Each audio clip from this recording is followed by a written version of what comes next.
Hello everyone, कैसे हैं आप लोग। तो आज हम डिस्कस करेंगे रिसेंटली आरबीआई ने जो डिजिटल रुपी जो है उसको जो लॉन्च किया है in the form of pilot project, यानी कि इसको पहले देखा जाएगा अलग अलग शहरों में यूज करके। अगर ये ठीक लगा तो ऑफिशियली उसको जो है अनाउंस किए जाएंगे। तो क्या है ये पूरा कॉन्टेक्स्ट, उसको डिस्कस करेंगे। डिजिटल रुपी जो है क्या है उसको डिस्कस करेंगे। ये क्रिप्टो करेंसी से कैसे अलग होती है, ये काम कैसे करती है, और इसके देखिए कि क्या क्या टाइप्स जो है उसको डिस्कस करेंगे, और इसके जो एडवांटेजेस और इश्यूज क्या क्या है उसको भी डिटेल में डिस्कस करेंगे। तो देखिए, from Indian economy point of view के हिसाब से बहुत ही इंपॉर्टेंट वीडियो होने वाली है। तो इस वीडियो का एंड तक बिल्कुल देखते रहिएगा। और इससे पहले अगर आप लोगों ने हमारे चैनल को अब तक सब्सक्राइब नहीं किया है तो इसको प्लीज सब्सक्राइब कर लीजिए, ताकि आने वाले ऐसे ही वीडियोस के नोटिफिकेशन इसी तरह आपको मिलते रहे। तो चलिए आज का वीडियो शुरू करते हैं। तो recently reserve bank of India ने दो डिजिटल करेंसी उसकी जो है पायलट टेस्टिंग जो है उसको अनाउंस किया है। तो इसको बोला जाएगा जो है सेंट्रल बैंक डिजिटल करेंसी, यानी कि सीबीडीसी। सेंट्रल बैंक के थ्रू जो है इसको जो है रिलीज किए जाएंगे। तो देखिए, इससे पहले जो है नवंबर 2022 में आरबीआई ने एक डिजिटल रुपी जो है उसको लॉन्च किया गया था, ताकि सेकेंडरी मार्केट की जो ट्रांजेक्शन है गवर्नमेंट सिक्योरिटी से रिलेटेड उसको जो है सेटलमेंट किए जा सके।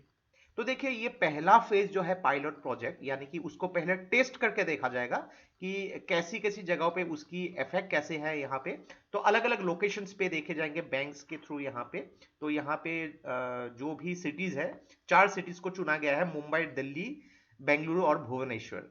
तो यहाँ पे इन चारों शहरों में जो बैंक होंगे, ये बैंक जो ऑफर करेगी, और यहाँ पे जो कस्टमर्स है और जो मर्चेंट है यानी कि ट्रेडर्स है वो यूज करेंगे। कुछ भी अगर खामियां होगी तो उसको फिर से ताकि ठीक किया जा सके। तो इसको जो है, इसका सिंबल आप देख सकते हैं, ई रूपी। तो देखिए, ई रूपी क्या है। तो आरबीआई ने डिफाइन किया है कि ई रूपी digital form of currency note, यानी कि जो आरबीआई करेंसी नोट जो है रिलीज करती है तो उसका जो है डिजिटल फॉर्म होगा, और एक सेंट्रल बैंक के थ्रू उसको रिलीज किया जाएगा। तो ये डिजिटल रूपी या फिर ई रूपी एक सोवरिन होती है, यानी कि एक देश का खुद का होता है, दूसरे देश का कंट्रोल नहीं होता है, और एक इंडिपेंडेंट करेंसी होता है। भारत के केस में ये आरबीआई रिलीज करेगी कंट्री के खुद के मॉनिटरी पॉलिसी के फ्रेमवर्क के हिसाब से। तो ये central bank of digital currencies अगर देखा जाए, ये एक kind of medium of payment हो सकता है। आप कुछ खरीदेंगे उसको पेमेंट कर सकते हैं, एज ए लीगल टेंडर हो सकता है, बिकॉज जो पैसे जो है लीगल टेंडर होते हैं अलग अलग, जो सिटीजन हो गए यहाँ पे, गवर्नमेंट हो गए, या फिर एंटरप्राइजेस, उसको जो यूज किए जा सकते हैं। तो ये देखिए कि ये गवर्नमेंट के रिकॉग्नाइज होगा, तो किसी भी कमर्शियल बैंक में in the form of money से नोट, नोट से डिजिटल करेंसी, इसको जो है ट्रांसफॉर्म किए जा सकते हैं। तो क्रिप्टो करेंसी से थोड़ी सी डिफरेंस देखने को मिलता है यहाँ पे, कि देखिए कि रिगार्डिंग क्रिप्टो करेंसी, ये जो है आरबीआई जो है इससे पहले जो है काफी कुछ यहाँ पे बात होती है, इसको एक्चुअली ब्लॉक भी किया था, फिर इसको रिलीज भी किया क्रिप्टो करेंसी, लेकिन थोड़ी सी प्रॉब्लम्स है। देखिए, क्रिप्टो करेंसी ये प्राइवेट इन नेचर होती है, यानी कि कोई प्राइवेट इंस्टीट्यूशन इसको रिलीज कर सकती है, एक देश रिलीज कर सकती है, कुछ भी रिलीज कर सकती है। जैसे कि बिटकॉइन हो गई, इरेथ्रियम हो गई यहाँ पे।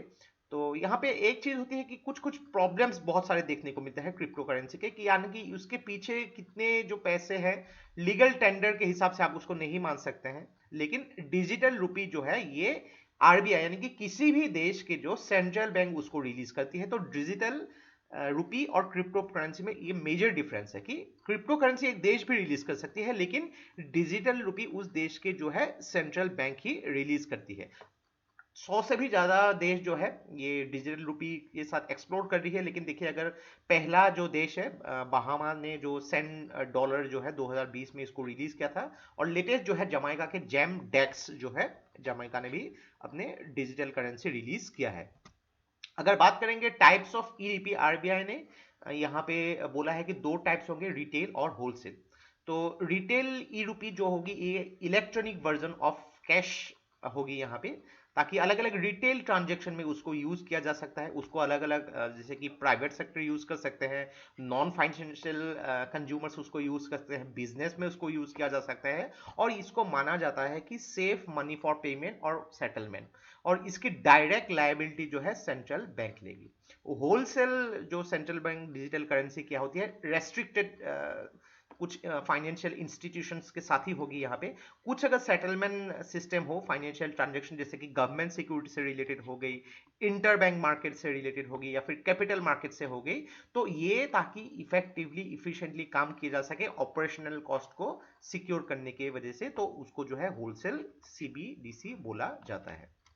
नेक्स्ट अगर बात करेंगे ये डिजिटल रूपी काम कैसे करेगी, तो ये in the form of digital token काम करेगी, एक kind of legal tender.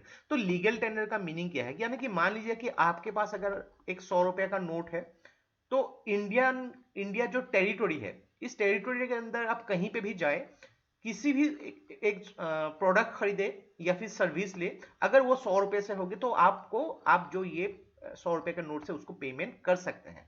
So digital रूपी भी वैसे ही काम करेगी। तो यहाँ पे अलग अलग डिनोमिनेशन, जो आपके पास फिजिकल जो नोट के जो डिनोमिनेशंस होंगे, वैसे ही डिनोमिनेशंस जो है पेपर करेंसी और कॉइन के आपके पास होंगे। और इसको जो है डिस्ट्रीब्यूट कौन करेगी, अलग अलग बैंक्स डिस्ट्रीब्यूट करेंगी। तो एक चीज देखिए कि जैसे आप अपने जो नोट्स जो है अपने वॉलेट में रखते हैं, तो यहाँ पे ई रूपी जो है इसको भी आप डिजिटल वॉलेट में रख सकते हैं, और इसमें आपके जो बैंक आपको डिजिटल वॉलेट प्रोवाइड करेगी। और डिजिटल वॉलेट जो है आप अपने मोबाइल फोन्स में अलग अलग डिवाइसेस में रख सकते हैं, और किसी भी जैसे कि आप पेमेंट कर सकते हैं उसको। तो ट्रांजैक्शन यहाँ पे पर्सन टू पर्सन, आप एक व्यक्ति से दूसरे व्यक्ति को ट्रांसफर कर सकते हैं। पर्सन टू मर्चेंट जो है P2M आप ट्रांसफर कर सकते हैं। और मर्चेंट के लिए जैसे कि आप जानते हैं अलग अलग क्यूआर कोड है, तो क्यूआर कोड से कैसे ट्रांसफर किए जाते हैं, तो डेफिनेटली आप उसको जानते हैं। तो थ्रू क्यूआर कोड जो है यहाँ पे डिजिटल रूपी को ट्रांसफर किया जा सकता है।